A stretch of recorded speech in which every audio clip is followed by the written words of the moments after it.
meeting of the City Commission of St. Pete Beach to order. It is 6 p.m. on Tuesday, April 14th, 2026.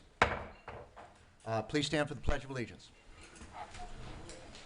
I pledge allegiance to the flag of the United States of America and to the republic for which it stands, one nation, under God, indivisible, with liberty and justice for all.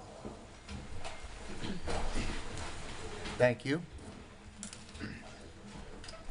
City Clerk, will you please call roll? Vice Mayor Marriott. Here. Commissioner Robinson. Here. Commissioner Causey. Here. Commissioner Maldonado. Here. And Mayor Tate. Here. We have a quorum. Thank you. Any proposed changes to the agenda, everybody? Commissioners? Mr. Mayor, I'd like to add 2 items to the discussions, please. Okay. First would be permit fees, and secondly, decorum and civility. Thank you. And I have some questions on consent item G. All right, so you want to take it out, I assume, and we'll bring Just it out for discuss it. discussion? Yes. No, we can take that at consent. It doesn't move to the end of the meeting. So you'll discuss the consent item that the commissioners requested to pull at the consent calendar. Okay, It fair won't enough. move. But at the end of consent, right? Yeah, understood. Yes. I'm with Thank you. you. Yes, and I would like to do the same with item E, please. So E and G are going to be pulled out for discussion post consent approval, presumably. Any other changes? Anyone? Okay. Is there a motion to approve the updated agenda? Motion to approve the updated agenda. I second. City Clerk, please. Vice Mayor Marriott. Yes. Commissioner Robinson. Yes. Commissioner Causey. Yes. Commissioner Maldonado. Yes. And Mayor Tate. Yes. The motion carries. Thank you. So I understand we have a series of presentations. Our first one is on the microtransit program with Mandy Edmonds being our presenter. Good evening, Mandy. How are you? Good evening, everybody. Hi, everybody. Mayor, Commissioners, Mandy Edmonds, Resident Services Director. And tonight I am here to present on the microtransit program. 1 second, please. Okay, so we'll go ahead and start. This slide provides a high-level overview of the microtransit program. We are currently averaging about 2,300 rides and 4,200 passengers per month. The gross monthly cost is approximately $44,000, with revenue offsets bringing the net city cost to about $34,000 to $35,000. The results in a cost ride ranging from, or the results in a cost ride per ride ranging from $13 to $17, and the current contract expires September 30th, and the total annual cost is approximately $536,000. This is an on-demand app-based service operated by Freebie. Service is available 7 days a week with approximately 1,300 to 1,500 service hours per month. Users request rides through the app, and the program includes both advertising revenue and non-resident fare collection. The intent is to provide a convenient local mobility option for both residents and visitors.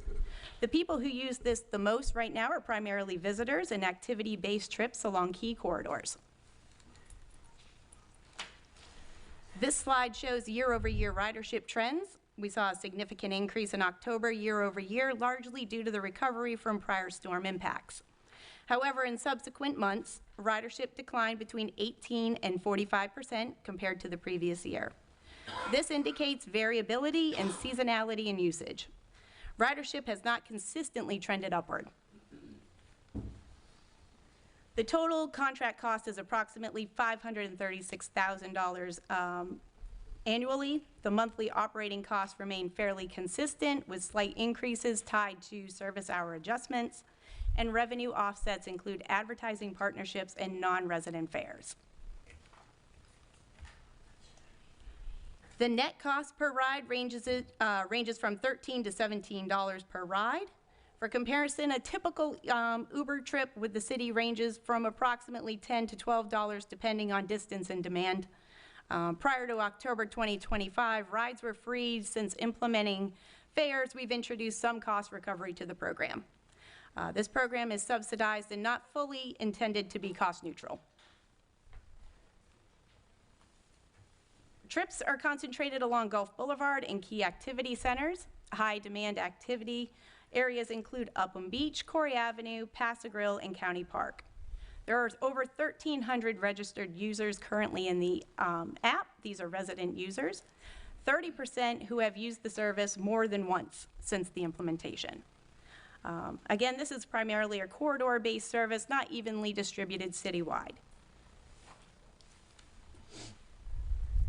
The benefits of this program provides an alternative to personal vehicle use and helps reduce parking demand in high-traffic areas.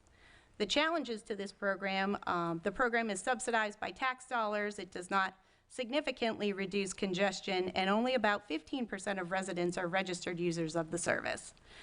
This really is an amenity, not a core service that the city provides.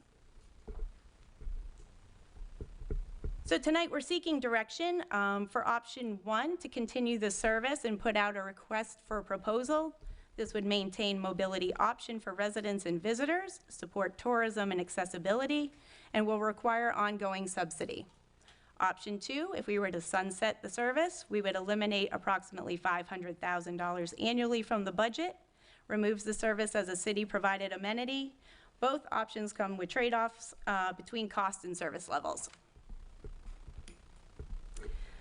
So at this time, staff is seeking commission direction. Should we proceed with a request for bid and include funding in the FY27 budget, or sunset the program at the end of the current contract? This program provides a valued service for some users, particularly in high-traffic areas.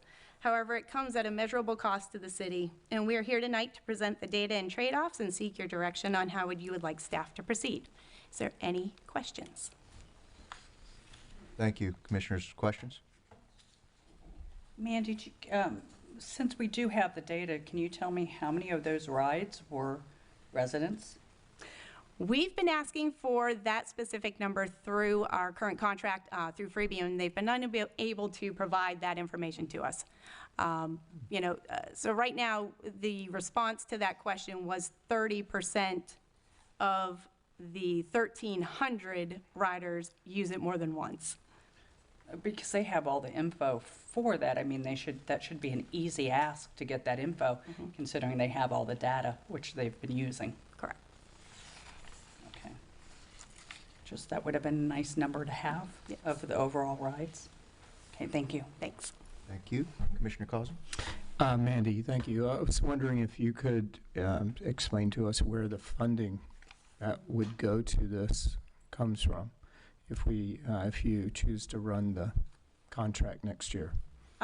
The funding for this would be in the same bucket as where it is right now, so it would be coming from our taxes. It's tax-based ad valorem, I believe. Is that, okay. So it's your property tax? Property. Okay, thank you. Commissioner Maldonado? Thanks, Mandy. Can you tell us why it is that you believe that ridership is down 45%? I would say that it's probably because of the implementation of the fare. So we did have that $3 per non-resident per ride implementation happen in October. So the numbers that we were looking at were really from October to January, and just going year over year from that. So the ridership would be down because of that. About 40% down than, previous years. And can you just clarify, you said $3 per ride, you mean per user? $3 per user, per non-resident user per ride. Okay, thank you. You're welcome. Commissioner Marriott? Mandy, on the financial analysis, it talks about the revenue that we get from it coming both from fares from non-resident riders and from advertising credits. Do we know what the breakdown between those two things is? We do have the breakdown. Let me see if I have that in my notes. Because I think if we knew what the revenue was from non-resident riders, you could divide that by 3 and know how many rides it is. Approximately a month, how right? many rides? Roughly. I want to say the advertising revenue that we get is about $9,000 per month. So it's most of it. Correct. I'm sorry, sorry, Ms. Marriott. No, that's okay. So if it's about $9,000 a month, we're getting maybe $1,000 a month in revenue from riders. From what I've seen in the reports, if that is accurate, I don't have it directly in front of me, but I believe the advertising credits are approximately 9,000. I want to say it's about 5,000 for Goya, and I want to say another like 4,000 for tech travel. So that's about 350 rides a month are non-residents. So that's 2,000, or passengers, so that's about 3,700 of the passengers a month are residents versus visitors who are paying. I think that math is the right way of thinking about it, but if anybody has a different way of looking at that, let me know. I hadn't, That doesn't match Freebie's representation of Mandy saying that 30% Right. of the 1,200 registered residents have used the service more than once. That Yeah. doesn't match that math. It doesn't match, so- right, so something's not working there. Okay, so we don't know. Okay.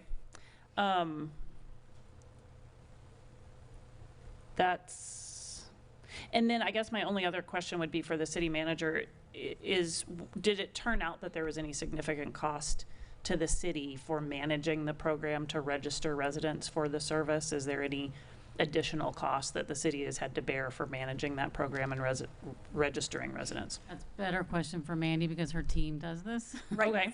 So what we've done is we've taken what we use at our front desk, the individual that we have at our front desk, and they're kind of doing dual functions. So they're registering Freebie as well as they're registering participants for classes. So we have added additional hours to accommodate, because right now, as you're aware, the rec center is closed because, we're really only open during class time and then when we have aftercare. So this person has stayed a little bit longer to try to accommodate the registrations that we get from Freebie. Okay. Thank you.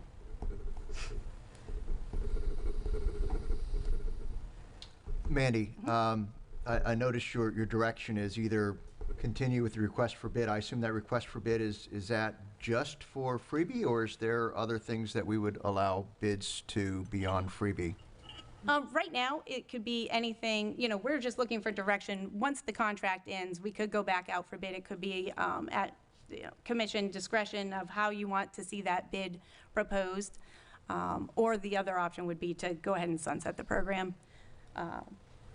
So just to be clear, I guess sunsetting is Freebie, the whole program would go away, and now I'm trying to figure out, is Freebie our only option, is really what I'm trying to ask of the city staff. I realize they're our current option. Are there other alternatives that may be more cost effective? If we go out to bid, can we look at other vendors beyond Freebie in this scenario and look for other vendors to possibly bid on what it would be to give us these same services or similar services? Yeah, there are other services that are out there. So, when we go out for the request for proposal, it wouldn't be necessarily a bid, it would be a proposal. So there could be other companies in the area that come into us and they may have different ideas of what this program could look like. It doesn't have to follow the exact model that we've been following for the last few years. It could be anything else. Okay. I'm sorry. Some of the important, what we could get from feedback today from you all is what are some of the scope of services or expectations you would have in that RFP, because the purpose of today is we're building your 2027 budget. And since $500,000 isn't necessarily a small number for this community, Yes. we really want direction. Do you want us to hold the $500,000 and proceed with similar services that you have that you're going to have to subsidize? Do you have other ideas that you'd like us to include in the RFP? Because by the time we finish the RFP, the budget will be too far along to pivot that quickly on a $500,000 shift. Okay. So I'm sorry, series of more questions. I apologize. So the revenue, I know you've given me 4 months of data here, so I'm trying to figure out what the revenue annually is, not what our cost is. I know that. And now you've given me 4 months of revenue. 4 months of revenue, I thought you said was 34 to 35. Oh, I'm sorry, revenue is $9,000 to $10,000 per month. Is that accurate? Monthly revenue? And so theoretically, $100,000 to $120,000 a year is what our revenue is off of this. Mm-hmm. So I think, just for me, I think I would love to explore Freebie and other options, see if there's other options that can be more cost effective. I certainly would tell you that, I think most of us have received a lot of emails over the last few days, certainly. I'll at least acknowledge what I've received. And I know there's interest, and I think for me, I know that there's some value in providing the service that is just a few things that come to the top of my head that is timely. You know, I can get a ride when I need one. It's reliable. They're professional. They're courteous. Those are kind of things that immediately come to mind. But I don't know that it has to be at the cost that we're seeing in this program, personally. So I would love to see if, you know, if we're going to put it out for bid, if it's more other vendors beyond just our current vendor. And I want to make sure that that's a possibility, maybe over to our city staff. Francis, seems reasonable? I'll cede back to, I know Commissioner Robinson has some more questions for you, so. Well, not so much questions, I think I have some ideas. If there was an opportunity to do a partnership, whereas I know that we have some other options that have been viable in this community before that offer free to the city, because they do it on their own, and they do a free ride to the residents and visitors alike. And if we could do some sort of partnership where we could get maybe a hold harmless agreement with them and we do some marketing for them. I mean, because it does seem like whatever product we have needs to be marketed. And then we can work out the specifics on any sort of advertising, whatever. I just think there's options for that. I know the community is strong, but I've got to express my my concern on Freebie using what I would consider our database to send out a letter to lobby for support for the freebie, because that's what we got all on our emails. I have a copy of the letter that they sent out, and I just think that's a security risk. That's a data breach. I have real concerns with that, and as well with their contract with that, because they are in breach of their contract for that. Do you have more questions or thoughts? Well, I'm in, as far as I'm concerned, Freebie has breached their contract at this point, and if we want to continue to do something else, we should look for something else that is going to be free to this community, and I think there's options out there. So if we do something, I'm looking for a partnership. Thank you. Commissioner Maldonado, was she first? I'm sorry. Sure. Courtney, shut Yeah. All right. I just have a couple of thoughts about it, about the whole concept in general. And, you know, I think it's clearly an appreciated service and something that a lot of our visitors and residents appreciate having. I also feel like anything that you give away, people like, and if you try to take it back, you know, like if I got free donuts every day and someone took it back, I'd be like, wait, where are my free donuts, you know? So there's a little bit of that. From kind of a philosophical level, I have a little bit of a problem with any government entity being involved in something that private industry can provide, and with government competing with private industry in something that they're currently providing. And I think that, you know, government's job should be to do the things that are for the health, safety, and welfare of the residents that private industry can't do, right? And so, you know, I think it's been clearly shown that this is something that private industry can provide. I don't necessarily have a problem with keeping some sort of subsidized service, and that's really because of the history of why the freebie came about. And you know, initially when St. Pete Beach started their microtransit program, it was because we ended the contract with the PTSA to have the buses go from the county park down to Pass a Grill. And the residents of Pass a Grill didn't appreciate having the empty full-size buses driving through their neighborhoods. And so the freebie started as a way to get visitors from the tourist district and the county park down to the business district and the beaches and the businesses in Pass a Grill, and for employees to be able to get to Pass a Grill. And then it kind of morphed into something else from there. And so I still think that there probably is some value in some sort of transit that gets people from the main tourist area of town into Pass a Grill. And if in a very cost-effective way, that program can also give other people some rides around town, clearly it's something that's appreciated. But I mean, I feel like we should be able to do it on a smaller scale, at a more reasonable cost. And so like Commissioner Robinson said, if there's some partnership we can do where it's maybe at no cost to the city, or maybe we put out there and see what companies are willing to provide for, $200,000 a year instead of $500,000 a year. I would be open to any of those things. Thank you. Commissioner Maldonado. Yeah, so first of all, full disclosure, I have been talking to several of the freebie drivers leading up to this meeting to kind of just get their input in some of the observations which you reiterated, which was expressed by them. The cost of $3 per person per ride is very, very expensive, and they attribute a lot of this decrease to that. Secondly, I agree with the comments that we should seek alternative amenities that are providing transport. We have several local companies that have been doing that for years. I've also met with them individually and encouraged them that if an opportunity came up, to please put in for an RFP.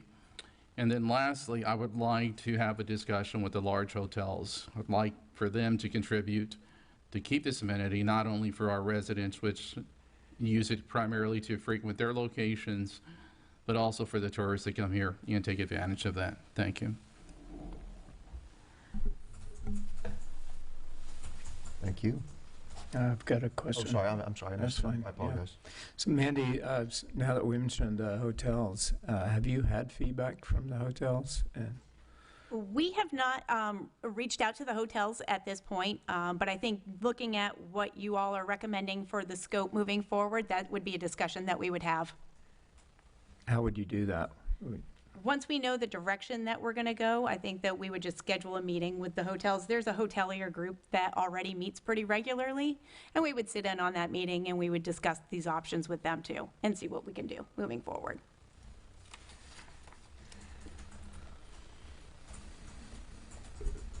Okay? Yeah, I think so. So for me, I think, from my perspective, I would like to see us explore other options, let some of the more private operators come in and get involved in this as well, and open up for competition, for lack of a better term, and see what we can provide. I do agree with Commissioner Maldonado's thought that we can seek revenue beyond just the ridership.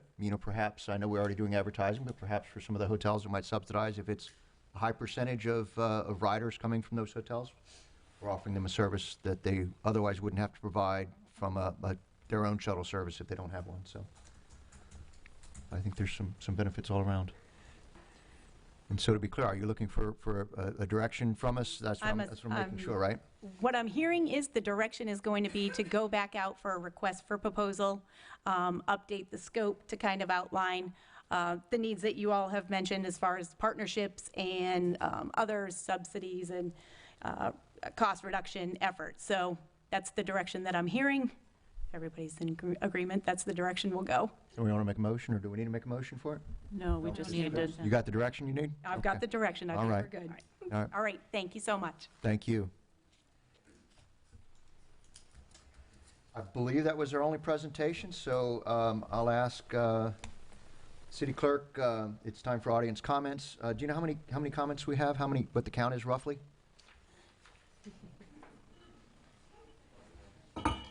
Uh-oh, they're all coming in just as I say that.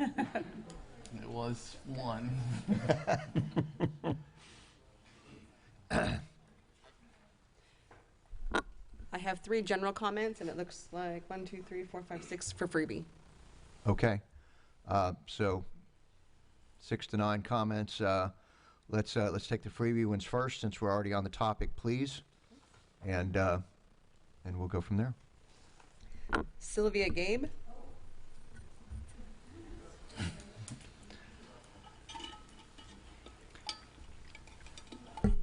Good evening. Please state your name and address for the record, please. Can I reach this? Yes. Sylvia Gabe at 4603 Marabella Court. Okay, so from what I'm hearing is it does sound like most of you are not a fan of freebie. So I'm just going to tell you what it means to myself, my husband, friends, neighbors, because we all really appreciate freebie. And we have used the other private partnerships in this town that you've been referring to. we've used them as well. From our experience, we've had to wait much longer for the private cars to come for us. There's never enough, there's only one or two on the road, and we could wait an hour, which is when we started to use Freebie a lot. So we call for Freebie, we do it on the app, it's seamless, it's really simple, and they come usually within 10 minutes. The drivers are professional, it's clean, we feel safe, and it's just been a great experience. So we do appreciate their service, and we use them for many of the town-sponsored events. We take it to Haran Park, we go to the concerts, we go to the Corey Market, the Sunday Market, the art shows, we go to the events sponsored down in Paso Grill on 8th Street. Without Freebie, I have to tell you, we wouldn't go because there's no more bus service down there. You can't park. You know, it would just be no way to get there. So this service really is essential for many of the people that we know that take advantage of these town-sponsored events. And parking is a big problem. We know that. With the Freebie, we don't have to worry about it. We go to the restaurants, we go to the bars, we have a drink with dinner. I don't want to drive home. I want to call for a Freebie. So that's what it means to us, and I hope you really, take that into consideration. I think it's a much better service than the privately sponsored cars, and maybe we can figure out some way to get money from the hotels to help pay for it. That was a good idea, whoever said that. Okay, I'm done. Thank you. Thank you. Dave Green.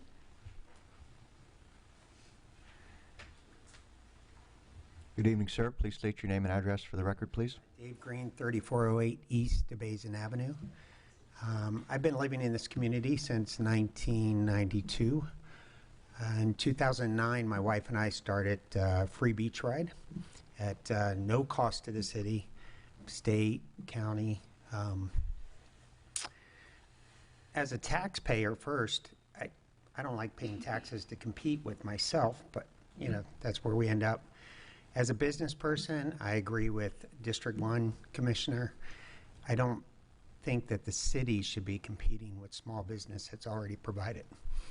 We would be happy if the RFP opportunity came about to put in some different thoughts, different ideas on how we could possibly partnership or bring the cost down significantly. $2.5 million over 5 years. I don't know. Can you use that money, Fran, somewhere? I'd be happy to answer any questions or if anybody has anything for me. Thank you for your time. Yeah, Okay. thank you. Linda Vanino.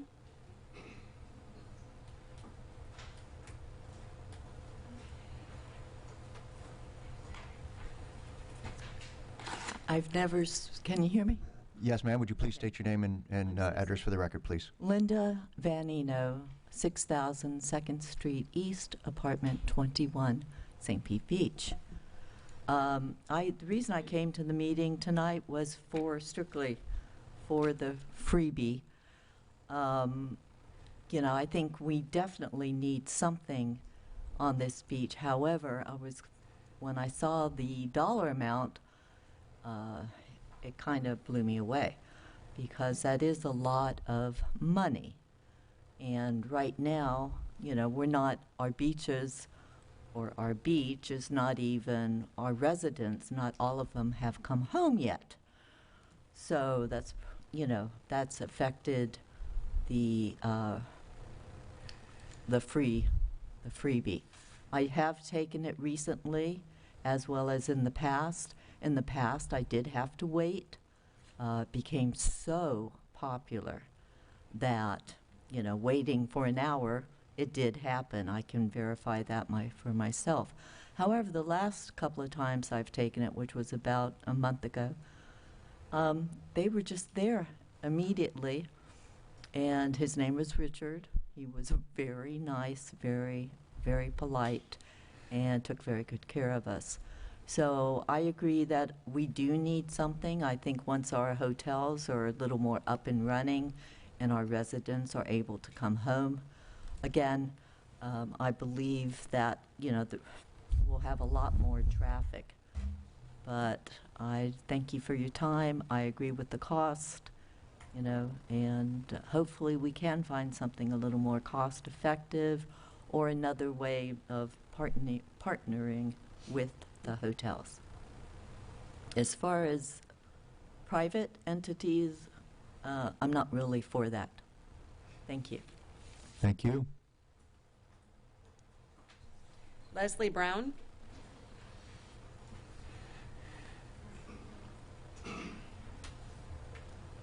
Hi, Leslie Brown, 3408 East Basin Avenue. Congratulations, Mayor Tate. Thank you. Congratulations, Commissioner Marriott. Congratulations, Commissioner Causey. I just want to say that. Thank you for your service. I just want to say this month, you hear my voice shaking. This month is 17 years that Free Beach Ride has offered free local rides on St. Pete Beach. So 17 years, it's been a really long time. There's been ups and there's been downs, but we've been here, and we would appreciate the opportunity if it is put out to bid again that maybe we can work something out. We would appreciate that. So, thank you. Thank you. Joe Maddox?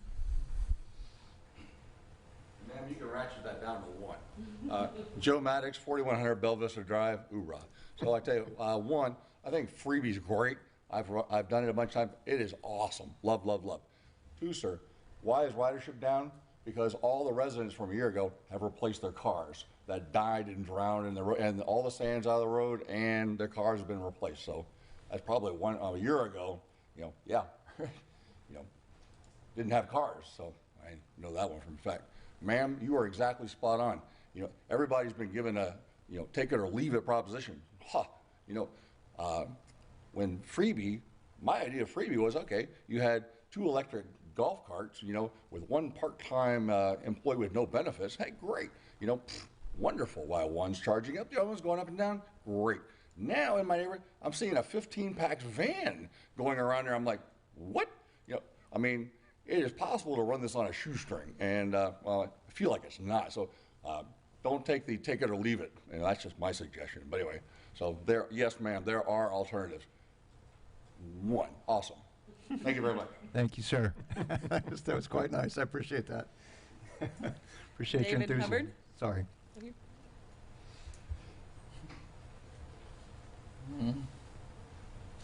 Hello, David Hubbard, Boca Ciega Isle Drive. I'm speaking on as a private citizen, not on behalf of the planning board. I saw the micro-mobility study, and I just wanted to come remind this commission that I want to say a year or even 2 years ago, it was asked for numerous data points, and apparently they've still not provided those. That's disappointing when we can't even find out how much our residents are using the service.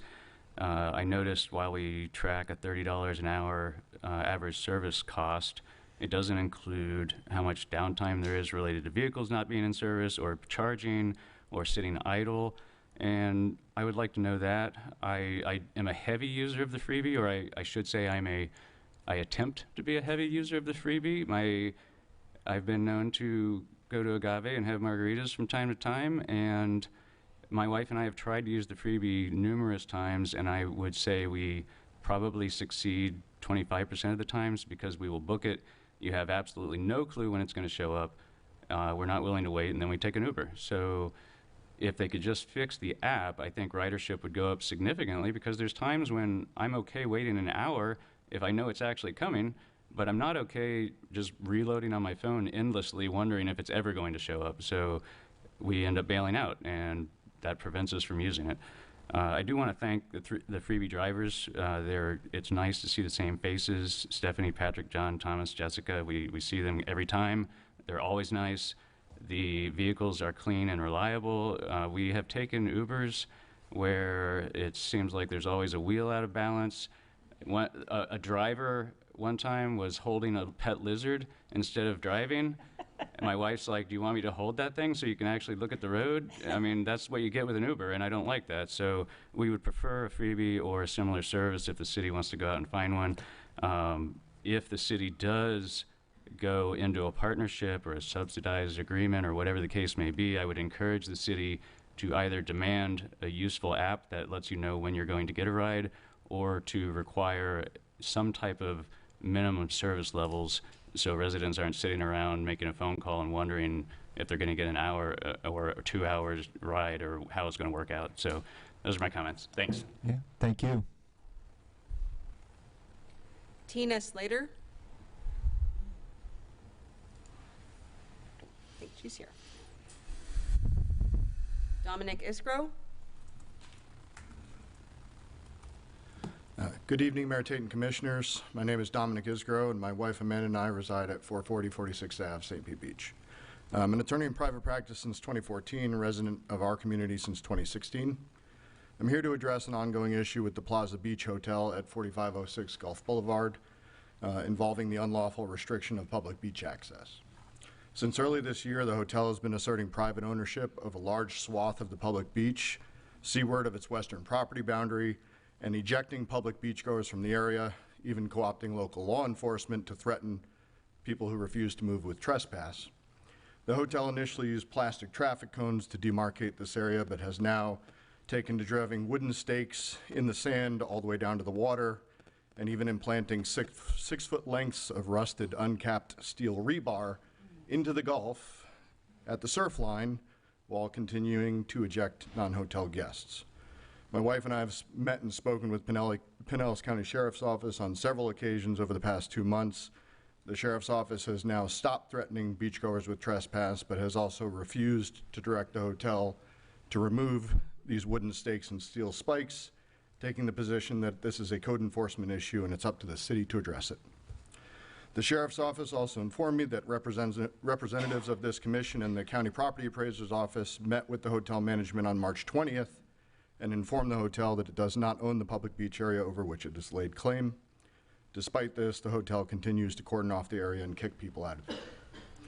This past Saturday, I spoke with an employee of the hotel, Sunday, excuse me, who admitted that the hotel knows where its property boundaries are, but continues to assert control over the area because that's the only way it feels it can keep the area private for its guests and clear certain types of people out of that area that it finds undesirable. I'll refrain from going further on that point. But the hotel doesn't care what its property boundaries are, it cares what's good for business, and until someone forces them to do otherwise, they're going to continue interfering with public access. On that note, my request to the Commission are straightforward. First, that the city take a clear and public position affirming that the area seaward of the western property boundary of the hotel is public and may not be restricted by private actors. Second, that the city take appropriate enforcement action, whether through code enforcement or coordination with the sheriff, to require the hotel to immediately remove the wooden stakes and spikes that it has in place along the beach. And third, I would ask the city to give guidance to local law enforcement so that this issue doesn't persist, and so that other beach hotel properties up and down the coast don't feel emboldened to continue this same sort of behavior. Thank you very much. I'm happy to address any questions if you have any. Thank you, sir. Appreciate your time tonight. Lisa Reich.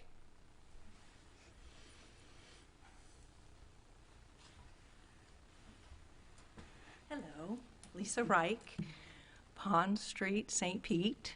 I am the CEO and founder of Coastal Wildlife Advocacy Group, and I am here to publicly thank you, Fran, for your pivotal letter to Tradewinds and Country Thunder. I really appreciate it. The conservation world appreciates it, and it made a huge difference, so thank you. Thank you. Tiffany Quintero.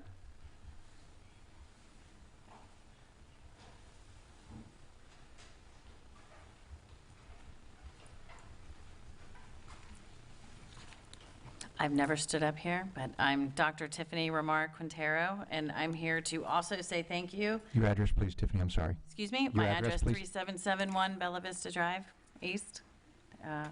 And I'd like to thank all of you for also helping to remove the obstacles for our turtles and move the festival, or get it moved. And I'm also here because I am concerned about all of the cell phone, small cell radiation potential and what we're dealing with here and where we are. And I would like to know how we can proceed not to get more, to figure out why we have so many, and to limit our RF radiation exposure. Because if we even walk down our street, if you look at how much radiation we're getting in our face, it's disheartening for us in our health and human life to have single point mutations at this level consistently at this frequency. And so as a concerned citizen, as a doctor, as a scientist, I would like to try to do something about that, to figure out why we have them, why we have so many, if we don't have gap in coverage. And if we do have gap in coverage, how come we can't use the tops of our hotels that are currently in use and not have the small cells in our face, going through our businesses, going through our homes? And also, a lot of them are within a range where if they fall, they're going to take structure. So I don't know if there is, that, it's called fall radius, if we can hold up with that. I know some of them are not currently having that. So I'm here to say I'm concerned, and I'd like to see what we can do to minimize our health effects of these towers. Thank you. Thank you, Ms. Quintero. I have no further audience comments.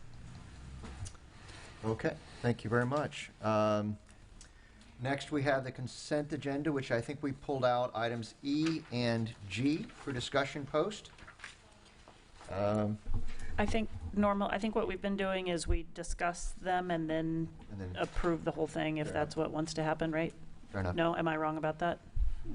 City Clerk, can you help us do the items? Please, there's somebody. The preferred course of order would be you move to approve the consent agenda As amended. with the Okay. exception, or as amended. Yep.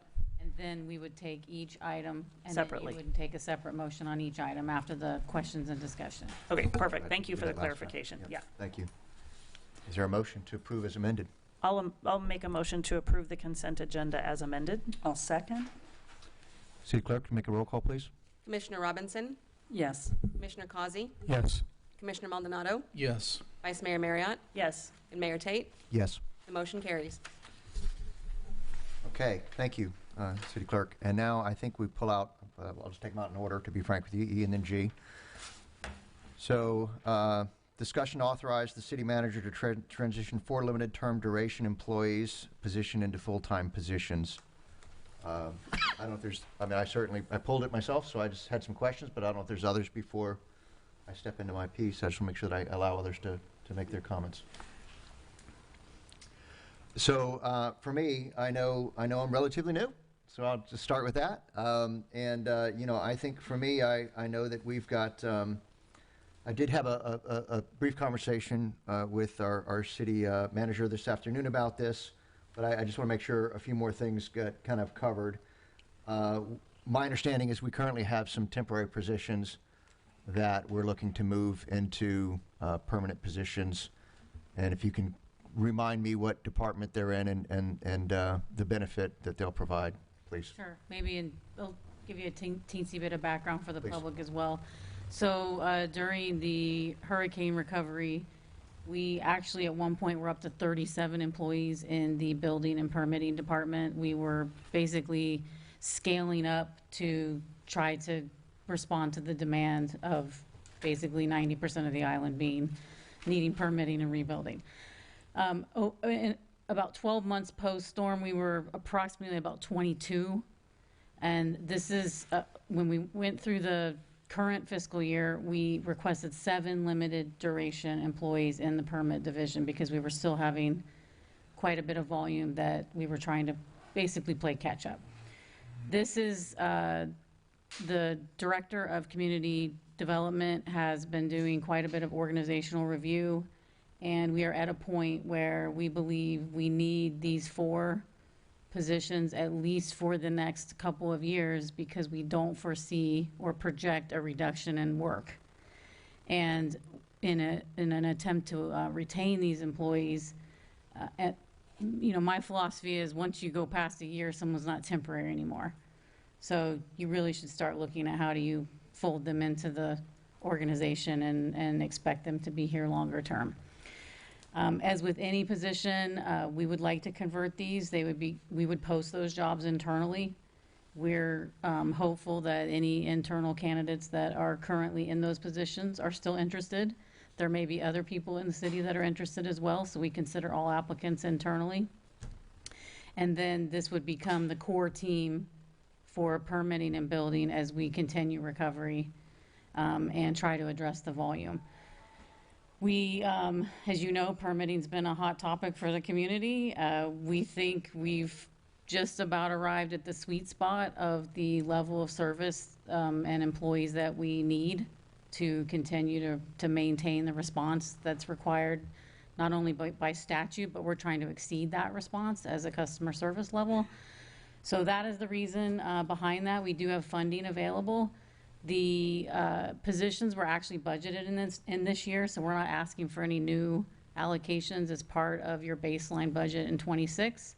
And then if they're converted, we would be proposing those positions in '27 to continue because of our expectation of permit volume not reducing anytime soon.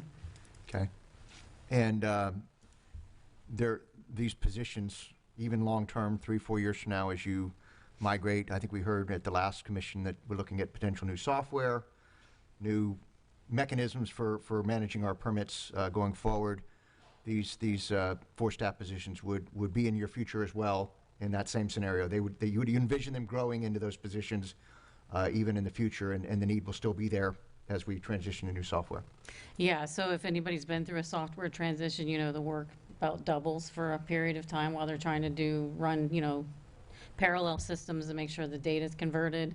So yes, the whole team, not just these 4, but the entire building and permitting department would be transitioning to that new software. Okay. All right. Thank you. That was it for me on that topic. Do we cover both and then or do we vote on this one first? It sounds like we'd vote on this one, right? first. So is there a motion to move forward with? Approve item E. I'm sorry? We need a motion to approve item E. Make the motion to approve item E. I'll second. City Clerk? Commissioner Causey, Yes. Commissioner Maldonado, Yes. Vice Mayor Marriott, Yes. Commissioner Robinson, Yes. and Mayor Tate. Yes. The motion carries.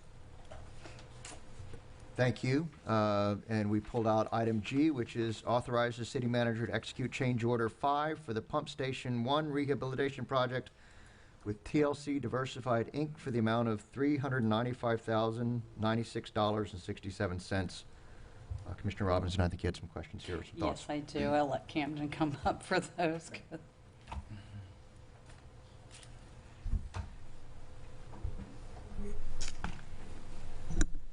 Good evening, Mayor, Commissioners. For the record, Camden Mills, Public Services Director. I appreciate the opportunity this evening to provide some clarification on this item. How far along are we in this process? We're pretty far This bid- along. For this bid process, and what was the total amount again for the Pump Station 1 rehabilitation program? Our total budget for this project was $6.25 million. Currently, we've encumbered $4.1 million. So we have a remaining balance of about $2.1 million.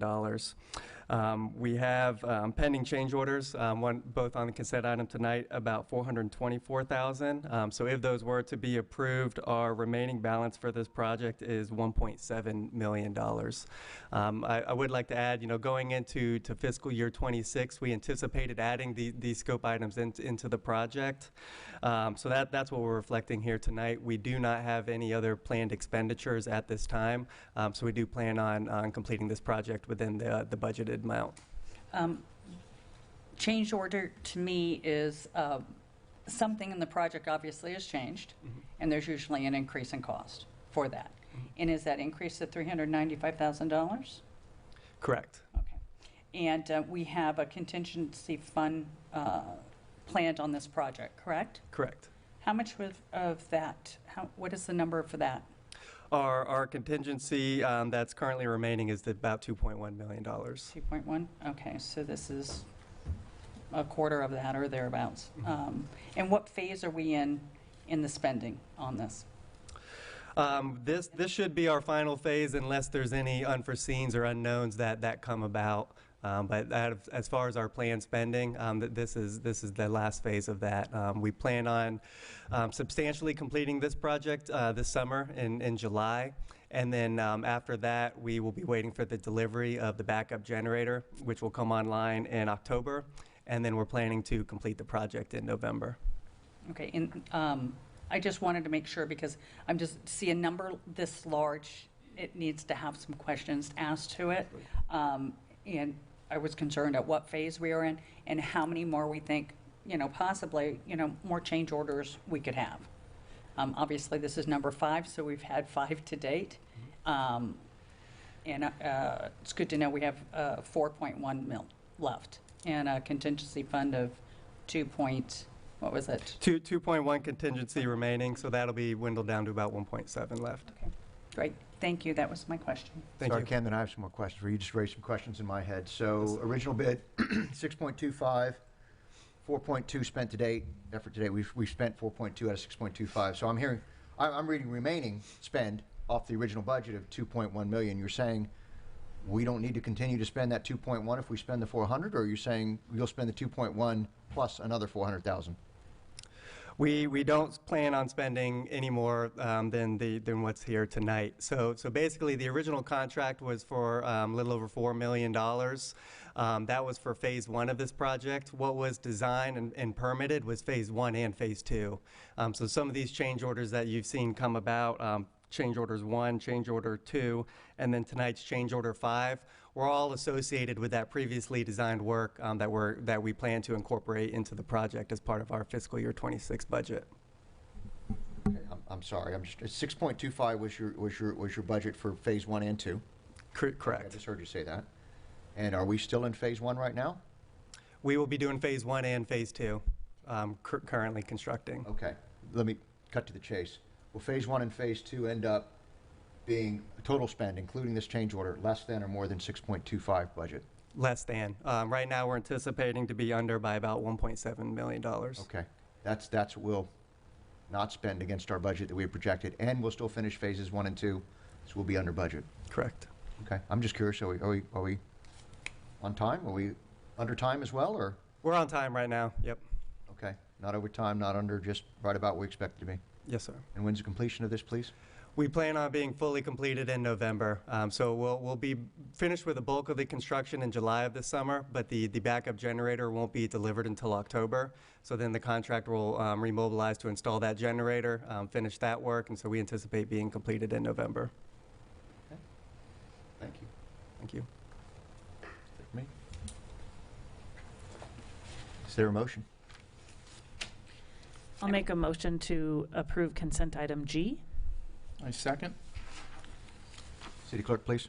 Commissioner Maldonado? Yes. Vice Mayor Marriott? Yes. Commissioner Robinson? Yes. Commissioner Causey? Yes. Mayor Tate? Yes. The motion carries. Okay, thank you. I think that's the end of our consent agenda. We're heading on to the ordinances. I see there is an ordinance. City Attorney, if you would please read that ordinance to us. Yes, this is ordinance 2026-08, amending Chapter 66 of the Police Officers Retirement System. An ordinance of the City of St. Pete Beach, Florida, amending Chapter 66, Pensions and Retirement, Article 3, Police Officers Retirement System, amending Section 66-230, Share Plan, providing for codification, conflict, severability, construction, publication, and an effective date. Okay. City Clerk, is there any audience questions or comments on this? We usually have that after staff report. Oh, thank you. Well, good Presentation, evening, Mayor, Commission. Devin Schmidt, Finance Director for the record. So the purpose of this ordinance is really amending our Chapter 66 in the City Code. Specifically, this ordinance updates our share plan allocation method so that eligible retirees receive an equal distribution of qualifying premium tax revenues. It also clarifies administration and distribution procedures to ensure that we're consistent with state law, and specifically Florida Statute 185.35. Excuse me, I'm sorry. What is most important for the commission to understand is that this plan remains fully funded solely by excess premium tax revenue, so there's no use of city general funds and there's no impact to the city. The city included as part of your attachment there, you did see that our independent actuarial did review the ordinance and confirmed that there is no impact to the city or state contribution requirements. There's no change to the actuarial assumptions or valuation results, and no actuarial impact or statement is required. Any questions? Commissioners? Okay, thank you. Thank you. I'd like to make the motion to adopt ordinance 2026-08. I second. City Clerk, please. Vice Mayor Marriott, Yes. Commissioner Robinson, Yes. Commissioner Causey, Yes. Commissioner Maldonado, Yes. Mayor Tate. Yes. Motion carries. Thank you. I think that's our last ordinance piece. And next, it's our action items for election of vice mayor. City Clerk, this says that you can introduce this topic for us. Would you please do so? Pursuant to the City Code, the Commission annually elects one of its members to serve as vice mayor for a one-year term. The vice mayor acts in the mayor's absence. This requires an affirmative vote of 3 or more members, and the requested action is a motion to elect a vice mayor tonight.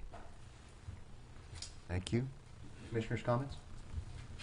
Commissioner Marriott? Sure. So I've had the pleasure of being vice mayor for the last year.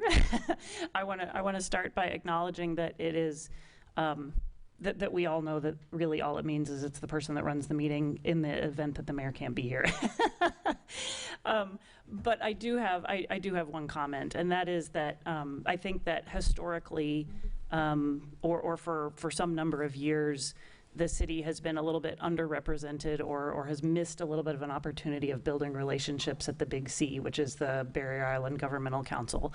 And so as vice mayor, I've had the pleasure of attending the Big C meetings for the past year when our previous mayor had a conflict and was largely unable to attend. And so now that we have a new mayor who it seems will be attending those meetings pretty regularly, I would just throw out there that I would be happy to continue serving as vice mayor, just to have a little bit of continuity at those Big C meetings in the event that our current mayor is unable to attend any of them.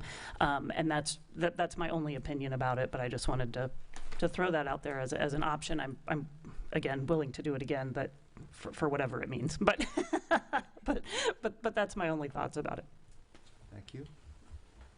Commissioner Robinson? I will as well put my name in the hat. Historically, it's usually the most senior, not having recently served in the capacity before. I would enjoy that opportunity to serve as vice mayor and back up Mayor Tate, should he not be able to attend a meeting. Thank you. Commissioners Maldonado, Commissioner Causey, any? I don't have a lot to add here. I was thinking that I was going to nominate Lisa Robinson for this job since she was the most senior representative on the board. Commissioner Maldonado. So just a point of clarification here, and I understand traditions and things like that. I do agree with Commissioner Marriott that the large value comes to having continuity and experience in serving on the various external committees. I would be comfortable with Commissioner Robinson as our vice mayor if Commissioner Marriott can stay on the committee that she served on. Would that be possible, or is it traditionally the vice mayor serves? I mean, I would be happy to continue being the alternate at the Big C. I don't know if is there any procedural? does On it? our next item on the agenda, we'll do appointments to the agencies, including Big C. So there's nothing that Okay. prohibits that. Okay. A commissioner, not vice mayor, from serving on any board. Is that correct? I'm sorry, say that again? So for the Big C, it does not have to be the vice mayor? No, traditionally the mayor goes, Mhm. but you can appoint an alternate. Or if the mayor doesn't want to go, you can appoint another person to go to the Big C. But traditionally, it's the mayors from the barrier island cities that are there. Yeah, okay. Okay. So is there? Need a any- motion? I thought there was one on the table. So if not, I would love to nominate Commissioner Lisa Robinson as vice mayor. I'd second that. Commissioner Robinson? Yes. Commissioner Causey? Yes. Commissioner Maldonado? Yes. Vice Mayor Marriott? Yes. And Mayor Tate? Yes. The motion carries. Congratulations. Okay, so right into that next topic, which is our appointments to outside agencies. I think we've got about 6 of them here that I see on this sheet in front of me. Let me see, actually, 1, 2, 3, 4, 5, yes, I was right, 6. So we've got a number of agencies. I'm privy to a sheet in front of me that tells me who's at least been historically serving on these committees. And we've got a few vacancies based on turnover in the last month or two. And I'm not sure the protocol here, Mr. Brooks, on how to go about this. Is it? I think you all in your packet have a graph or a chart. There's 1, 2, 3, 4, 5, 6 vacant positions. You could reappoint the ones that are there now, or you could replace them. So you may take them one at a time. First, do the Big C. Do you want to keep the same, or do you want to make any changes? And then maybe go to the FLC and then the MCPC. Maybe do them one at a time. That way, the first choice would be the representative, and the second then would be the alternate. So a motion for the representative, and then a motion for the alternate for each of the committees. I know it's a lot of motions, but that's Fair probably enough. Are there probably the other simplest comments way from of the doing it. commissioners on this? In previous years, they just made the list and then voted on it as a comprehensive list. Okay. So I don't know what's preferred, Ralph. You can do it all in one motion. Perfect. Okay, yep. So, from my perspective, I don't know if, let me ask this question of the commissioners. Are there people in certain roles that are already listed on the sheet that they would say I would want to step away for some reason that we would want to vacate? Because I guess I'm more thinking, do we want to just fill the vacancies, I guess is what I'm trying to imply, unless somebody says I would like to transition to a different role and/or vacate a role that I currently have my name under. Is there any thoughts in that sense? I would like to vacate the MCPC. I think that would be more appropriate to have our mayor and vice mayor fill those positions. Okay. I'm good with that. I would like to take the FLC as a primary and the SLC as either primary or alternate, depending on Commissioner Marriott's wishes and desires. That's the Florida League of Cities and the Suncoast League of Cities. Correct.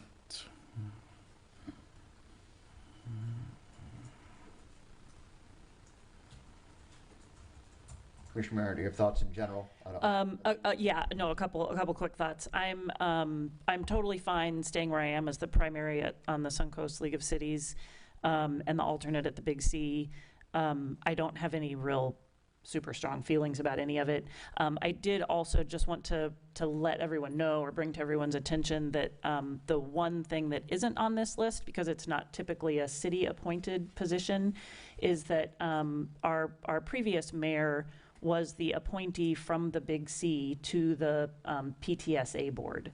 And the folks at the Big C have appointed me to finish out his term on the PTSA board, which is through September, at which point the Big C will then decide who, which city, they usually, sometimes they rotate it amongst the cities, whatever, whether it stays with St. Pete Beach or what have you. But that will be a Big C decision this fall. But I did just want to let everybody know that I will be filling that position on the PTSA board, and that's a appointment from the Big C, not from the city, just so everybody knows what's happening there.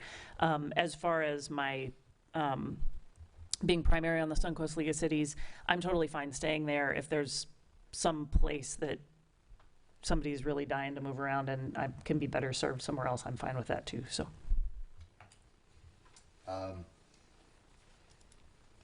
Commissioner Causey, thoughts? I don't see your name yet on here, so I'm going to let you let four things get filled up. Share the wealth. Yes. I would be the new person here, and I would defer, I think, to Commissioner Maldonado as to if he has a specific choice to make. I think that would make sense to me at this point. Commissioner Causey, are you willing to serve on the Tampa Bay Regional Planning Council? I think that was. That's one of the things that I was thinking I was interested in. And I am for maximizing networking opportunities for our city. And I have the time availability to maximize that. So I'm not totally sure. I think I'll be useful wherever I end up. I'm going to pause real quick. Let me ask Commissioner Robinson, are you still, and I don't know that I heard it, you may have said it, I'm sorry, the Pinellas County Flood Insurance Yes. Committee, you want to continue in that representative role? Yes, I would. Okay. So let me, not for sake of vote, just to kind of, at least we're all tracking together. So I've got, going across the top, representatives Big C, myself, FLC, John, sorry, Commissioner Maldonado, I apologize, sir.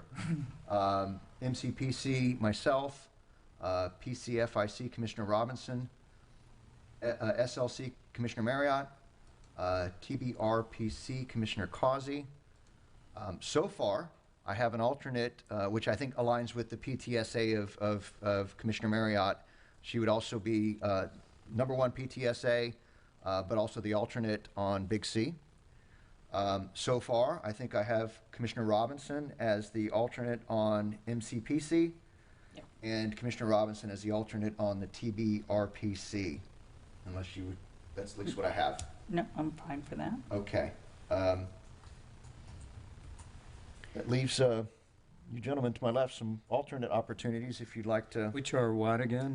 The FLC, so the Florida League of Cities, the kind of the sister piece of that is the Suncoast League of Cities, and the PCFIC. I think we're looking for some alternates on. I would love to be the alternate for the SLC. I think that works well because you're also the primary on SLC. Yeah, FLC primary, SLC. That's the Suncoast League of Cities as the alternate to Commissioner Marriott. Yes, sir. And I'd love to be the alternate on FLC if that's available. It is. All right. And so, at least by my count, I've got one alternate needed for PCFIC, Pinellas County Flood Insurance Committee. I'm happy to do that. Okay. All right. I think, City Clerk, we've got at least every box. I feel like I got a bingo card here. Like I'm going to holler bingo. Should I make this recommendation since I've got the bingo card in front of me? Make the motion, yeah. Okay. I'll make a motion, and I'll just list them all out, right? So on the Big C, I make a motion for representative on the Big C to be Scott Tate as the alternate of Commissioner Marriott. On the FLC, our representative will be Commissioner Maldonado with the alternate of Commissioner Causey. On the MCPC, I have the representative as myself, Mayor Tate, with the alternate of Commissioner Robinson. On the PCFIC, I have the representative as Commissioner Robinson and the alternate as Commissioner Marriott. On the SLC, I have the representative as Commissioner Marriott with the alternate as Commissioner Maldonado. And I have on the TBRPC the representative as Commissioner Causey with the alternate as Commissioner Robinson. Everybody tracking on that? And just to be clear, I know it's not on our list, but PTSA, our primary is Commissioner Marriott. I make a motion to approve all of that good stuff that I just read off to you. Second. And to be clear, Mr. Brooks, how should I make this motion? That's a great way to make the motion. Just All get a right. second and a roll call. I'll second. Commissioner Causey, Yes. Commissioner Maldonado, Yes. Commissioner Marriott, Yes. Vice Mayor Robinson, Yes. Mayor Tate. Yes. The motion carries. Okay, let's see. We have a third action item here, which is Resolution 2026-09, establishing and amending public parking fees with Assistant City Manager Adam Poyer presenting. Hey, how you doing, sir? Good evening. This is a resolution of the City Commission of City of St. Pete Beach, Florida, establishing a comprehensive parking fee schedule, including both metered and permit parking fees by resolution, providing for repeal of conflicting resolutions and providing for an effective date. Hi, good evening, Mayor, Commissioners. Adam Poyer, Assistant City Manager. So the resolution you have in front of you tonight is largely administrative. So what happened when we took the parking fees out of ordinance and placed them in a resolution, we just handled the parking meter fees, as you remember, at the previous meeting. So we basically have to make a home for the permit fees as well. So what we're doing tonight is just basically moving all of our parking-related fees outside of fines into this single resolution. There were no changes to any of the parking permit rates or anything like that. So what you'll see in this resolution is all of our current permit fees. Obviously, some permits have no fees, and then you'll see your updated parking meter rates that you approved at the last meeting. So again, it's largely administrative, no changes to anything that had been previously voted on, and I'm happy to answer any questions.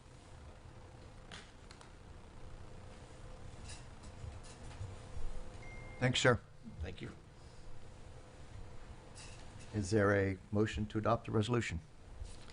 I'll move. Motion to adopt Resolution 2026-09, establishing and amending public parking fees. I'll second. Commissioner Maldonado, Yes. Commissioner Marriott, Yes. Vice Mayor Robinson, Yes. Commissioner Causey, Yes. and Mayor Tate. Yes. Motion carries. Okay. I must make a personal comment that I'm pleased with the pace that we're going through. I think we're at items for discussion. And I know that we had 2 items for discussion from Commissioner Maldonado. Specifically, I think you called them out as permit fees, and decorum and civility is what I wrote down, but I'll let you kind of make that particular motion, please.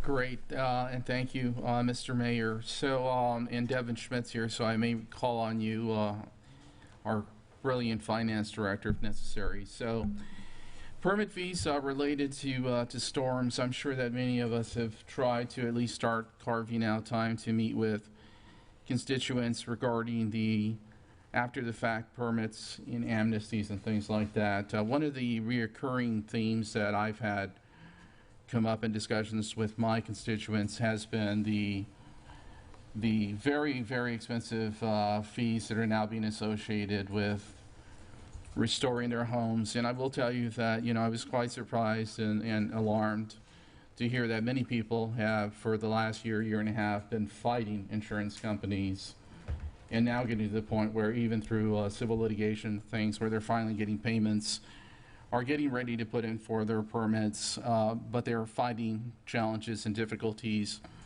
with coming up with the resources necessary to pay for the fees. And I did talk to the city manager.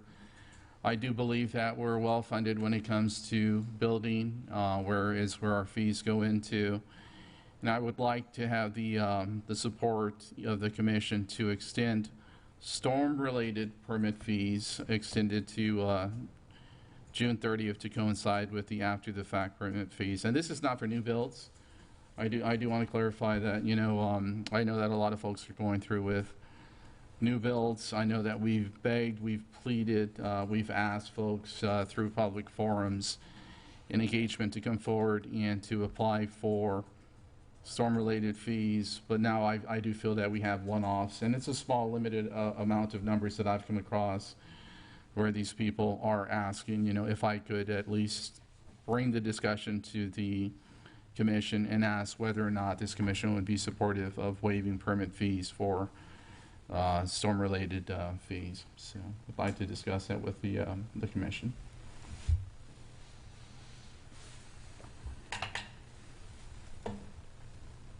Commissioner Marriott. Yeah, I just want to clarify something. Commissioner Maldonado, are you, I think it was about a year ago was when the deadline was for no permit fees for storm-related repairs. And so are you suggesting that we refund the permit fees for everybody who's paid them for the last 10 months? That would be one of the questions, to see if we have the bandwidth to absorb that internally. Okay, another clarification. I believe you had 2 steps in this process. You had the first where it was 100%. Then there was a time period we only did 50%. Right. So we would need some time to, this is pretty significant Yeah. ask of retroactivity. Sure. Just want to make that clear, and we would need some time to analyze that. The exact dates were April 22nd. I know it because I filed on that last day for all of them being covered except the 2% fee to the state. And then it extended to, I believe it was June 1st. June 1st, I think. June 1st. And I just have a question. When does it stop? I feel for everybody. I get it. But at some point, there has to be an ultimate, there has to be a date. And we're still going to get hit with those outliers that are going to say, you extended, missed the date, all that, because I'm sure if I get the emails, everybody else gets the emails, and again, for new builds as well, for those items. So I'm happy to talk about it. It's just that I think we have to, and it's going to change every commission. So Yeah. at some point, we did say again and again, and it was a tough thing to go through, just doing that, because we did it 4 times. Yeah. Because we did it initially, and it was supposed to, we extended it again, then we did it to April 22nd, and then we did half price to June 30th. So the question is, wouldn't it be more realistic, if you're talking about that, to do the half price on those fees, not the full price? Because now you're talking about, you got people that went from June 22nd, April 22nd to June 1st that were half price. So now we're in a full rebate. So there's a lot to be considered, and there'd be a lot of math to figure out where that is. But I think if you're going to talk about it, to be fair, it would need to be the half rate. I think also, Or we go down, I'm sorry, or Yeah, we no, go go ahead. down to a quarter. I don't know. Yeah, some discount. Something so that it is a sliding scale to where ultimately it's 0, or not 0, the other way, 100%. yeah, I think also initially for the first 6 months after the storm, when we were having no fees for hurricane repair, that those were dollars that at least theoretically we either have or someday hope to get reimbursed by FEMA. No. But we were getting we're hoping to get reimbursed from FEMA for some of the extra people we had to. No, The state had, none of those things. none of those things Okay. are accurate. So the FEMA grant that funded the first 6 months was called a 1206 grant, and the state had front-loaded it. Okay. So they basically paid Okay. for all the expense, and then after 6 months, they cut it off, and we had to pay for everything. Okay, right. And so, and my position, I think ever since we started charging for permits for hurricane repair again, I think my position has been the same and is still the same. That is somebody who is going through the process of having to tear my house down and build a new one, that I think for many of us, the permit fees are a very tiny percentage of the cost of the whole thing, right? You lose everything you own, you have to repair your house, there's, hundreds of thousands, if not millions of dollars of losses. The permit fees are a pretty small incremental fee. And I think that I and most of the people that I've spoken to would rather pay the fee and have a very efficient, well-functioning building department. Like, along the way, I remember talking to a lot of people who were like, I will pay double the fees if you can just get me a permit. And so, So I am a bit concerned that if we get into a rebating a lot of permit fees, because it would be very difficult to just say now, like, if you, like, whatever horrible situation you've been in that has led to only now being able to apply for a permit, we're going to give you a free permit, but all the people for the last year had to pay. I mean, that gets messy. And if we get into a rebating fees scenario, we potentially put ourselves in a position where those 4 limited duration employees that we've just decided to make permanent, we go, well, now we don't have money for them, and so we're going to have fewer people in the building department, and we'll get you a free permit, but now it's going to take 6 months instead of 1, you know. So I don't want to put us in that position. So I'd like to hear from Commissioner Causey before I circle back and answer a couple of those. Well, I kind of am sensitive to, I'm thinking along the lines of Commissioner Maldonado. I'm hearing, I'm seeing a lot of people in District 3 who have been delayed for various reasons. Some of them they couldn't control. And now we're going to charge them fees for no logical reason. And so I just would like to have the basis for this. And if the building department is able to afford this, and it would be coming out of building department, and I understand there's a surplus in the building department, so I would actually like to see some version of what it would cost us to maybe stick with the 50%. And I think if we were able to afford it, what I feel like would be right and helpful is for storm repairs to be free of fees.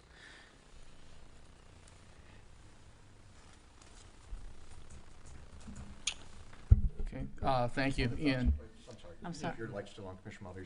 Yeah, I was just, Didn't want that. I can quit for now. Yep. I just need a clarifying question on your statement. Okay. Did you say you think it should be free for storm repairs or 50%? Well, I would like to see some version of those two things, because it might simplify the math if we're not going to do rebates, to just keep it at 50% going forward for any storm recovery.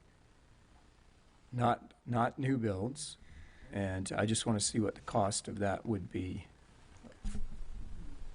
So that would include rebates from last June till now. So you want to look at a retroactive rebate and then anything going forward indefinitely? That's your proposal? I would like to see what those numbers are. Okay, the projections will be difficult because I can't predict a hurricane. No, But I mean on could- this, a future, on oh, you're Helene. talking about Helene. Yes. Okay. These are the ones we've had already. And where we did allow the people who got in the first part to do, they had no permit fees. My own permit fees, I paid them, and then I was refunded that. And that's because I was able to put my permit in right away.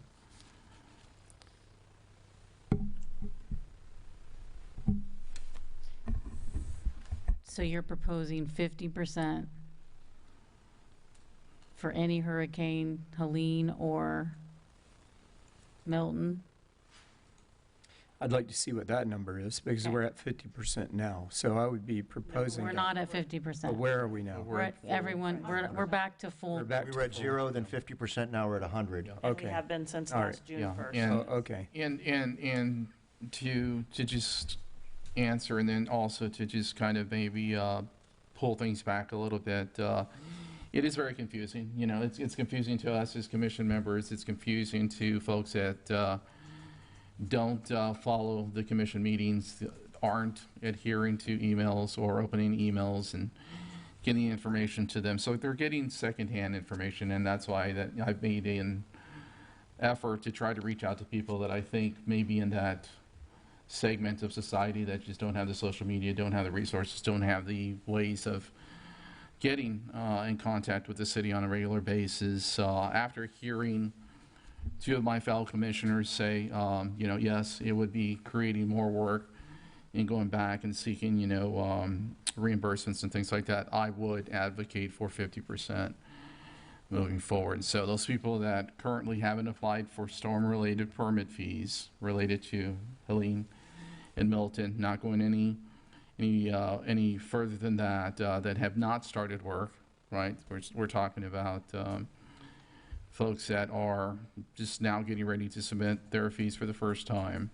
If we can absorb it within the building fund, then I would be very supportive of reducing their fees to 50% until June 30th being an absolute hard cutoff. And we have to be very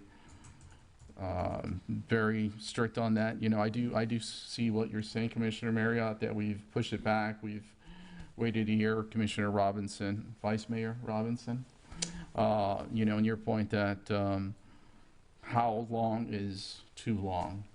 But I do feel now that having spoken to at least a baker's dozen of people, 50% of those people are just shocked when they go in and look at what the permit fees are, you know, and I'm talking about $3,000. That may seem like nickels and dimes to some people, but to some people that's, you know, that's a month and a half, 2 months income. So I'm being sympathetic to the range of people that I have in my district, you know, whether their earnings are in the millions or whether they're in the thousands. And I do think that if we can absorb it, and maybe Devin can come up and comment a little bit on.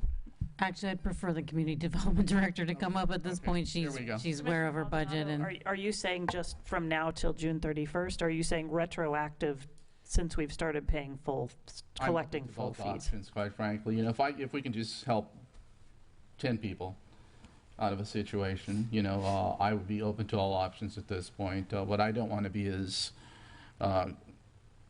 authoritative and say, we gave you a deadline, this was it, either meet it or don't meet it. I don't think that that serves the community, and that I am trying to do two things, you know, get people back in their homes and protect us moving forward. So to Commissioner Kazi's point, we need to start thinking as soon as we get through these things about preparedness and things, and I think that's where you were going, sir. So, Well, I don't get the cutoff.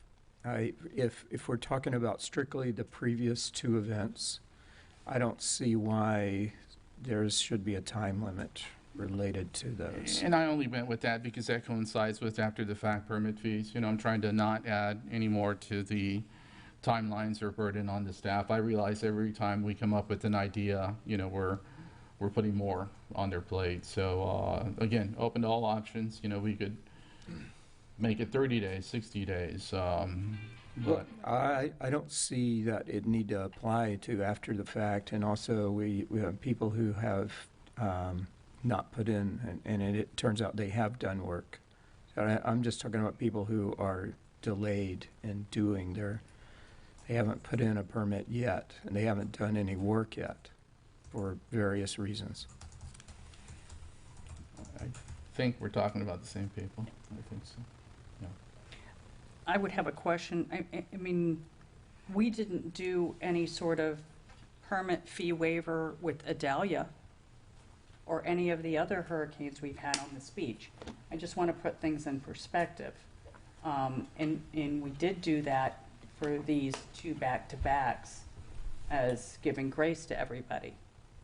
And it extended for a fairly long time, and then we talked about the grace on the amnesty for people that got in. My concern would be, if we are talking about this, that the only fair option would be the June 1, and that would need to be a rebate for people that paid. if I can just have the director comment on rebates, because we are still backlogged on the 24 rebates that we have not been able to return because of complications in our finance system. So I just want to set expectations, if that's what we're going to do, that it comes at a cost to a very skinny finance department that is trying to put a budget together. And so we need a lot of time to do this rebate process. But Laura, if you would weigh on just operationally what's happening. I'd like to say one more thing. I agree with Commissioner Marriott on the fact that people would prefer to have a permit and get it in a timely manner than what we'd seen before, and it to be, you know, we've been working very diligently on the permit department, and I'd hate to see any detriment to that. Thank you. Laura Canary, Community Development Director. So a few things. Number one, I just wanted to, and maybe George from Deloitte can better explain this, but I know when we talked about the previous reimbursement, or excuse me, when we talked about the FEMA reimbursements, the waivers came into play. It basically offset what we were able to get back from FEMA as a city. So I just want to throw that out there, that it was, I don't want to say frowned upon, but it was noted and then captured accordingly as you look at the reimbursement that we received as a city, number one.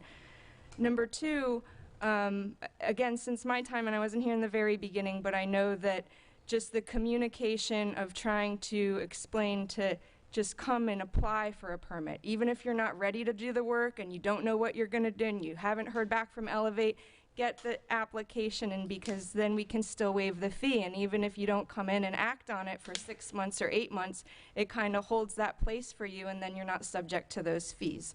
That was another thing I just wanted to note. And then third, I think the point was made of, that given the cost of some of these projects and the cost of what the permits can get up to, it can be a lot to some. But in the bigger picture, a lot of times, based on the overall scope of work, it is a portion of the overall project.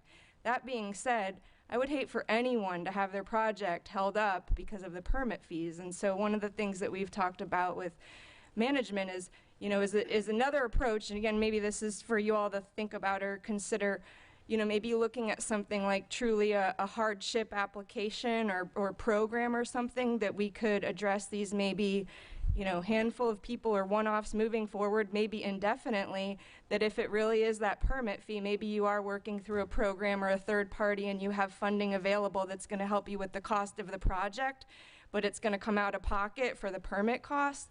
Some type of application that you could provide to us that then again on a case-by-case basis we could look at that. And then again, I've seen where, similar programs for you'll see that with a utility bill. People that can't afford their utility bills, they may round up on their permit fees an extra $1 to put into that hardship fund for other people in the community that are trying to rebuild. Just a thought. And then the other thing that I just wanted to mention as far as again, when we even ran into it when we changed it to the 50%, there was a window of time where there were people that had came in and had the 100%. And so going back to the rebate and kind of the not only confusion that kind of caused for people coming in, but then also, the people that have done it right, we don't want to punish anyone, and I think that's why using the fees up until this point, it's really more been to incentivize, to just get them to come in. Hey, come in by this date and you don't have to pay any permit fees, or come in by this date and it's 50%. But those are just some thoughts that I have. And any other questions, I'll be happy to answer. Mr. Causey. Yeah, so I understand. I think that the complication with rebates is mainly the FEMA taking into account what we've already done, and then how would we account for that with them? Is that the major time-consuming? Yeah, I was thinking completely separate from we have staff and working with finance, and if we were to determine what the reimbursement amounts are for the individual applicants and getting that all figured out, but then completely separate to that is what we've already done to date, reimbursement-wise, FEMA-wise, funding-wise, because that, again, waiver was factored into their methodology in determining what the city was going to get reimbursement-wise. So I just don't know how they would go back. I don't know how that would be handled. Yeah, the whole rebate thing seems way more complicated than what I was thinking that we might be considering, which is just trying to help out the people who need help right now. Would the commission be interested in a hardship idea? Yeah, and absolutely. Bring you Yeah. back some Yeah. criteria, and then, Yeah. and one of them could be you've been unable to commence work within 18 months post-storm. And Yeah. So just so I understand, I think what we're contemplating, because I've been listening, and I think I hear some concerns about, we went from 0 to 50%, now we're at 100%, and if we go something less than 100%, now what do we do with the people that have paid more than, whatever we go to, now we got to worry about retroactively making the people whole going backwards, and I think that concerns me with equity. But I think what you're proposing, Director Canary, is some kind of, maybe not that, but if you're legitimately going through a hardship, you've been battling profusely with your insurance company or something to that effect, right? And you've been trying diligently to no avail until now, right? That we might be able to offer some. This is what we're kind of talking about. We might be able to look at it at a case by case for the same handful of people that we're talking about, and if it's truly a hardship with some verifiable documentation that isn't too onerous. I think I'd be worried about this becoming a heavy hurdle, because we hear about the hurdles in getting things done. But without an overly burdensome, onerous, burden of proof on the homeowner that they have diligently been trying, then I think we would consider a hardship waiver or reduced rate or something to that effect. I think that's something that is intriguing to me, and I guess the only thing is it's variable. You don't know how many people are going to come for it, and so it's harder for you to project the future cost. But I guess theoretically that's less than everybody, which is what we're talking about right now. If we were going to establish this, I would bring it back by resolution so that we had a record of authority from the commission, and we could even cap it, so we set aside the money in the fund, and then if we needed more money, we would come and say, we had 50 cases, we've reached our cap, so we can put some number in there once we do the financial analysis of the fund, when we bring the proposal back. I think that's it, because I think, at least from my perspective, I don't want to speak for the entire group, but, Commissioner Marriott, mentioned that, we just agreed to bring in 4 permanent staff on your behest to say that that's going to keep permitting in a good place, right? And so let's not then turn and put ourselves in a deficit by something. So I'm intrigued by the cap as well. I think that would imply that, your team is going to go out and give us a budget analysis of, now that we got these 4 positions that we're gonna fund, what does that leave us in some kind of, I hope it doesn't drain us down to zero. I certainly hope it doesn't put us in the negative, but some kind of position that lets us have some kind of, an amnesty type program, and yet doesn't put us in such dire straits that we've just hurt ourselves with the rest of our permitting process. Yep. Let's call it hardship. Hardship, sorry. Because where do we not see amnesty. on the other one? Hardship works for me. I don't want to get a But I'm conviction intrigued. that one. I'm looking to see some, I don't think we're looking for, maybe you're looking for an action, but I think, So thank you. Thank you all. Great discussion, great points. I just want one point of clarification. Will those 4 new employees be paid out of building funds? Yes. They will be, 100%. So, okay. Thank you. Just want to make that a matter of record. Thank you. And we'll look at, Commissioner Collins, did you have, I just want to make sure that I didn't interrupt. No, I would like to hear what Laura says.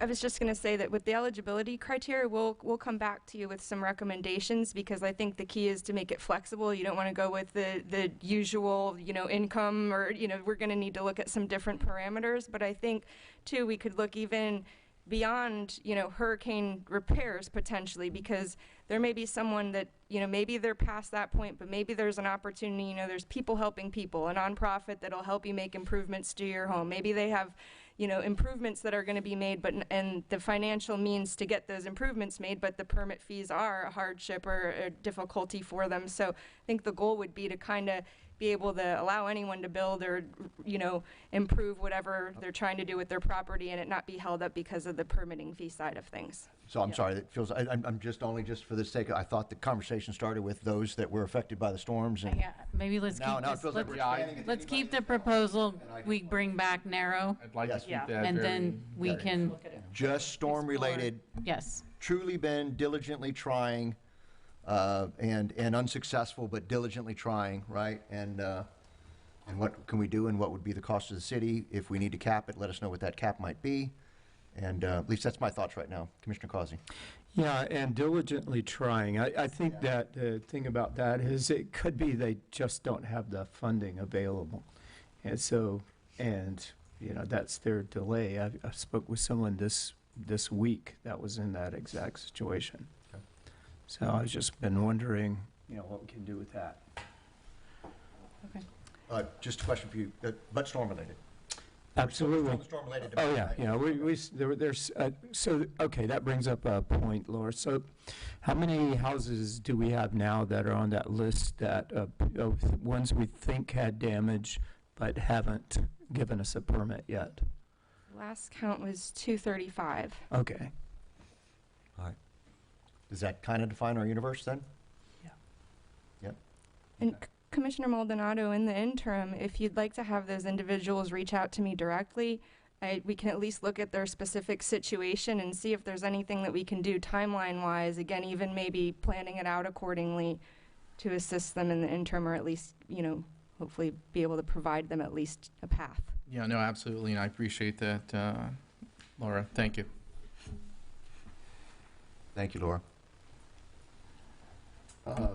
Mr. Maldonado, I think have we sufficiently closed that one to your You did, and again, thank you for your indulging me in that. And again, my point, my passion is just to make sure that folks get back in their homes. So, thank you.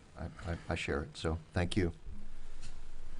Okay, I think you had another discussion point. I do, and this one will hopefully be a lot shorter. So We'll see. Indulge me. So. Decorum and civility, and I do want to thank our city clerk for reminding us in sitting forward resolution 2022-13, and it's a doctrine that we have not been following, not just this commission but the previous commission, especially when it comes to decorum being not only from the dais and your commissioners and mayor, but more importantly from some of our attendees, and just the level of disrespect, discontempt, and ill treatment of our city employees at times is unacceptable. And it should not happen. It can't happen. It's something that we've outlined as expectations for ourselves, but also for anyone that signs a card. They get up there, and on the back of it, maybe they don't read it. They agree that they're not going to do certain things, profanity, obscene gestures, personal attacks. It's got to stop, and I do expect that we, as a commission, would lead by example, that we would assist in keeping the decorum of this forum if we see it, whether it's the chair, the vice chair, and even in some cases, legal counsel, that we address it before it becomes a problem. And it is becoming a problem. It's now bleeding over into public meetings, community meetings, and with the help and support of my community members, we will get ahead of that. And that's all I'll say on that for now. When it comes to civility, I intentionally held off on having this discussion until a new commission was in place. I had raised the notion of having a resolution or an ordinance passed for a code of civility. And I brought this up again because the National Civility Month is coming up. It's observed in August. And this is something that, cities, counties, government officials practice, and it's aimed at providing kindness, empathy, and respect of mutual behavior to establish trust, not only from your elected representatives, but more importantly from the people that we serve. So what I would like to do with the support of staff is have a workshop sometime in either June or July. I know that May's pretty packed. It's extra time for the commission, but I would invite my fellow commissioners to at least have the discussion on whether or not this is something that you feel would be something that you would like to pursue to make St. Pete the shining example of civility when it comes to public officials and even possibly public staff and our city members. So I open that up for a brief discussion, whether or not you would like to have a workshop, which will hopefully end up in an ordinance for the city. Can I, if I can, please, I know normally I don't always go first, but, last commission meeting was my first leading, at least from this side of this room. And I just wanted to publicly apologize to Commissioner Maldonado. I think it's my place leading this, and it might be all of our place, but I just want to publicly apologize for not stopping that sooner. And I assure you that is something that I will be far more diligent going forward with. I am wholeheartedly in agreement with a code of ethics and civility, not only amongst ourselves, but what we provide to our community and what we expect from our community as well. And so I just wanted to publicly apologize to you for that occurring last week or last session, and make sure that you know that I won't abide by that going forward. So just on record, apologizing to you, sir. Commissioner Causer. I agree that there's some process that needs to be refined and derived at this point. So I could see the value of a time of discussion. And I don't know another way to do it besides a workshop, or unless we can make it an item on the commission.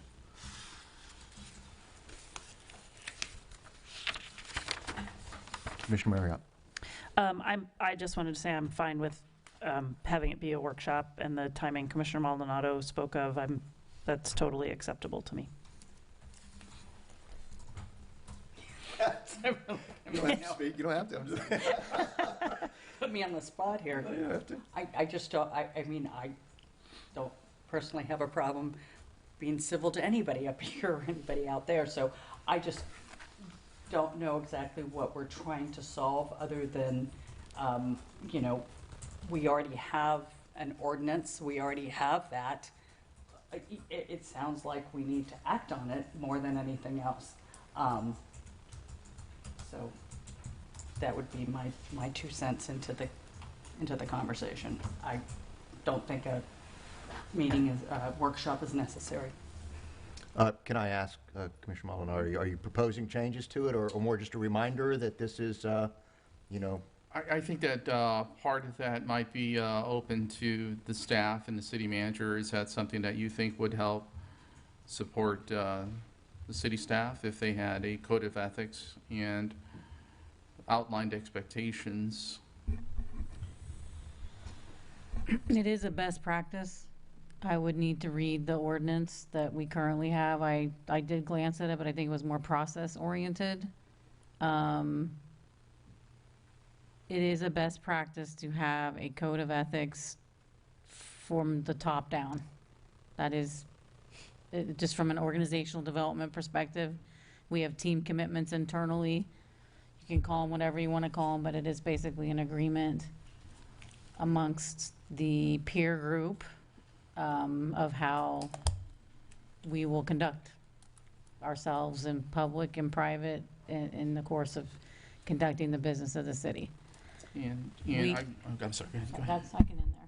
Oh, thank you. So I'm sorry, I did not mean to. I just lose my thoughts sometimes. But to Commissioner no, it was Commissioner Robinson's point. It's not necessarily how we conduct ourselves with one another. It's also, you know, anything that's not illegal, unethical, or immoral, we can deal with those through statutes and other things.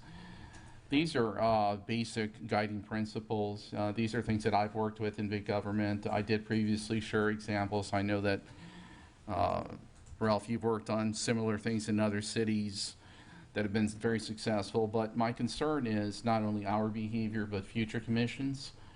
And by setting that example now, you know, and to not be specific, but we have neighboring towns where commissioners have conducted themselves in a very inappropriate way, and they're still not able to address the issues with that person. So it sets a standard. We could discuss, you know, consequences. That would be one of the things that I would like to bring into the discussion. What if you don't adhere to that? You know, then what? And as our city manager stated, this ordinance that I just referenced, it's more about decorum and processes, but I can resend those examples in advance of that so that you can see what it is that I'm trying to get to. And it really is just to be transparent. You know, it's a double-edged sword, right? We're holding ourselves to a higher standard. Our conduct, not only here but also off-duty, would be applied. You know, my belief is that a public servant is on duty 24/7. So anything that we can do in our private lives that would discredit the city could therefore impact our ability to serve on this commission. Thank you. I would agree that we lead by example. I just don't know if we need to have anything in writing. I look at the state of the union and, you know, today's politics in general. I mean, if we're setting an example, I just don't know if we have to have something in writing necessarily. I mean, we do it by example and we lead by that. But if there's going to be a workshop, I will attend.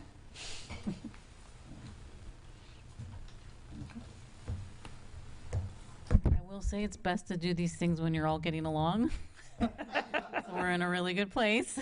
Let's not wait too long.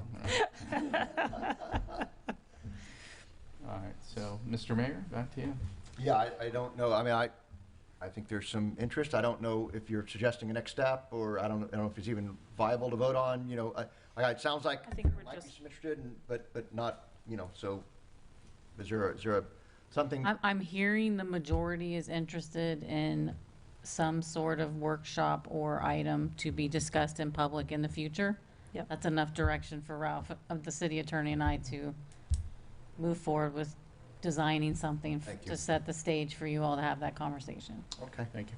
thank you. And I'd rather do something tailored just for our city than using other cities' examples. So we could put that together, and I can bring that back in June or July.